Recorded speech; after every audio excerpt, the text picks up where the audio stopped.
We are examining the sudden epistemic and material collapse of the Babylonian Empire, as detailed in the final verses of Isaiah 47.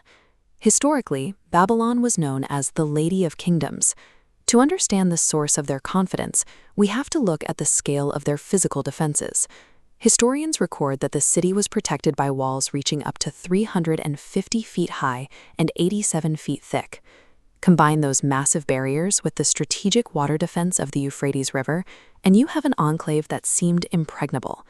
The society inside lived with the expectation that their reign would continue forever.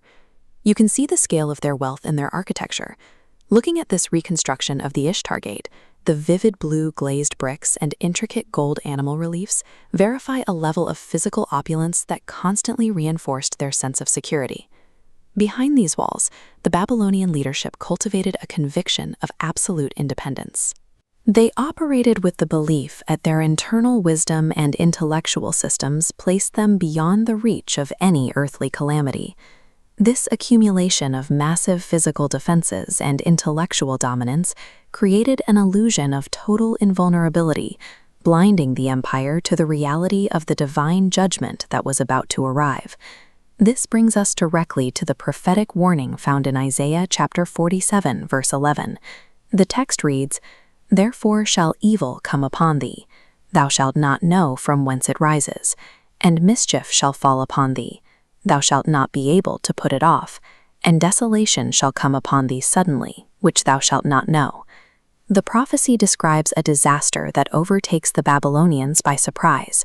In a single day, their ruin arrives silently, bypassing all of their early warning systems. The historical record aligns precisely. In 538 BC, Cyrus the Great conquered the city in a swift single-night attack, without a prolonged siege. The arrival of these invading Persian forces, depicted in this glazed brick relief wielding their spears and bows, rendered Babylon's massive physical defenses irrelevant in a single night. This judgment was defined by its suddenness. It paralyzed a society that, up until that very night, believed it could calculate and foresee every possible threat. The judgment continues in Isaiah chapter 47, verse 12. It states, "Stand now with thine enchantments, and with the multitude of thy sorceries, wherein thou hast labored from thy youth. If so be thou shalt be able to profit, if so be thou mayest prevail." This verse is a divine challenge. The Lord demands that if Babylon's lifelong labor in sorcery holds any real power, they should use it now to profit or to prevail against the Persians. Babylonia was the actual birthplace of astrology and a renowned home of magic. They obsessively recorded their esoteric labor, as seen in this dense cuneiform clay tablet, in an attempt to bind the course of events and control their own destiny. Yet this entire system was futile. All the cunning they used to manage their empire could not guarantee their survival. Trusting in mystical systems to manipulate reality fails completely when a society is finally confronted with the sovereign power of the Almighty. We see the resulting fatigue in Isaiah chapter 47, verse 13. The text reads, "Thou art wearied in the multitude of thy counsels. Let now the astrologers, the stargazers, the monthly prognosticators stand up and save thee from these things that shall come upon thee." Here we see the exhaustion of Babylon's intellectual class. Despite all their political counsel and monthly prognostications, every effort they make to save the city is totally futile. This timeline maps how this inability to foresee disaster played out in historical politics.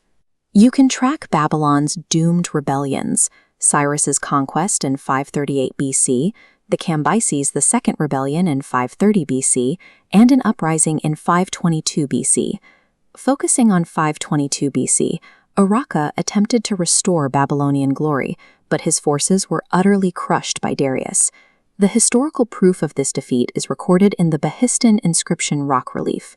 It verifies Darius's subjugation of the rebels and the severe punishment of the city's leadership. The highest accumulation of ancient knowledge and political strategy proved completely insufficient to prevent their irretrievable destruction. The nature of this destruction is detailed in Isaiah chapter 47, verse 14. It states, "Behold, they shall be as stubble, the fire shall burn them. They shall not deliver themselves from the power of the flame. There shall not be a coal to warm at, nor fire to sit before it. This devastation carries a dual meaning. First, the society and its people will be consumed as easily as dried stubble in a field catching fire. The second is a theological view. The wooden idols they relied upon for protection will be burned so completely that there will not even be a hot coal left to warm oneself by in the aftermath. When divine judgment strikes, it strips away false systems so thoroughly that they offer no residual comfort or utility. The final outcome is recorded in Isaiah chapter 47, verse 15. Thus shall they be unto thee with whom thou hast labored, even thy merchants from thy youth. They shall wander every one to his quarter, none shall save thee.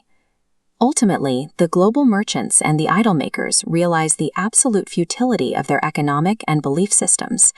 In their despair, these merchants forsake the area. Babylon, once the untouchable center of global commerce, is utterly abandoned. We see this prophecy fulfilled in the literal, physical reality of the city's archaeological fate. These excavated mud brick ruins stand as proof of permanent abandonment. The greatest ancient economic engine simply walked away, leaving Babylon isolated and irredeemable. This concludes our overview.